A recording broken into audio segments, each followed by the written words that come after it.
Mbola ao anatin'ny tontolon'ny taranja baolina lavalava izay ny fikambanan'ny Ftmr na fikambanan'ireo tanora Mitaiza ao anatin'izany taranja baolina lavalava izany izay tarihan'Andriamatora Rakotondra Farazana Herinena dia Mankalaza ny 10 taonany ity fikambanana ity tamin'ity herinandro ity no marihana izany ny lakamisy teo tetsy amin'ny ANS Ampeflo. Zavatra atao androany zany dia mifankalazana 10 taona ny joroana ho fanombohana zany.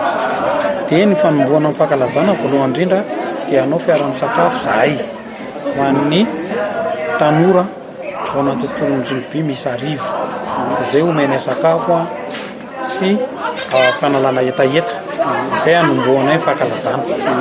Ary ny faharoa dia amin'ny alahady ho avy izao dia isy ny fankalazana amin'ny 10 taona rugby lehibe izay ataona eto amin'ny complexe scolaire Ampeflo izay anomboka amin'ny quart de finale première division sy ny deuxième division. Ary hofaranana eny amikandran'ny Makiny demi-finale sy ny finale.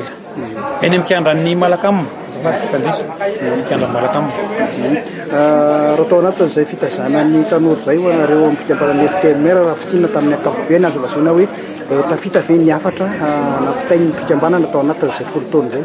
Tena tafita tokoa ny afatra satria natsiaro afa-po ny fikambanana satria maro ireo malala tanana manohana ny fikambanana na raha materielin'ireo ankizy ireo raha araka ny amboaran'ireo ankizy ireo fa ny olana indraindray dia ny tsy fahazahoan'ny fikambanana mpiandry misy ihany moa manome fa mbola sarotra amin'ny makazy ka ankehitriny zany mangataka izay tamin'ny analamanga rugby dia tonga teto izy mivory dia nanolotra ny Kiandramaki ankandra Malakama anaovana ny demi-finale sy ny finale amin'ny fankalazana amin'ny 10 taona.